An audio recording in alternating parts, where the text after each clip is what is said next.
ആരോഗ്യ പ്രശ്നങ്ങളെ തുടർന്ന് ആശുപത്രിയിൽ എത്തിച്ചതിന് പിന്നാലെ ചാടിപ്പോയ പ്രതിക്കായി തെരച്ചിൽ ഊർജിതമാക്കി പോലീസ്. ഇന്നലെ രാത്രിയോടെയാണ് തട്ടിപ്പ് കേസിലെ പ്രതി രാജീവ് ഫെർണാണ്ടസ് തിരുവനന്തപുരം മെഡിക്കൽ കോളേജിൽ നിന്ന് ചാടിപ്പോയത്. കൊല്ലം ഈസ്റ്റ് പോലീസ് കൊണ്ടുവന്ന പ്രതിയാണ് ആശുപത്രിയിൽ നിന്നും രക്ഷപ്പെട്ടത്.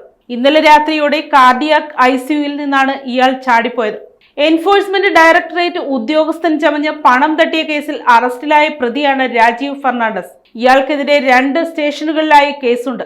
ആരോഗ്യപരമായ ചില പ്രശ്നങ്ങളെ തുടർന്ന് രാജീവ് ഫെർണാണ്ടസിനെ തിരുവനന്തപുരം മെഡിക്കൽ കോളേജ് ആശുപത്രിയിൽ പ്രവേശിപ്പിക്കുകയായിരുന്നു. ഇവിടെ ചികിത്സയിൽ കഴിയുന്നതിനിടെയാണ് പ്രതി ജനൽ വഴി ചാടി രക്ഷപ്പെട്ടത്. സ്ഥലത്ത് പോലീസ് ഉണ്ടായിരുന്നോ, പോലീസിന്റെ ഭാഗത്തു നിന്ന് വീഴ്ച സംഭവിച്ചോ തുടങ്ങിയ കാര്യങ്ങളിൽ വ്യക്തത വരേണ്ടതുണ്ട്.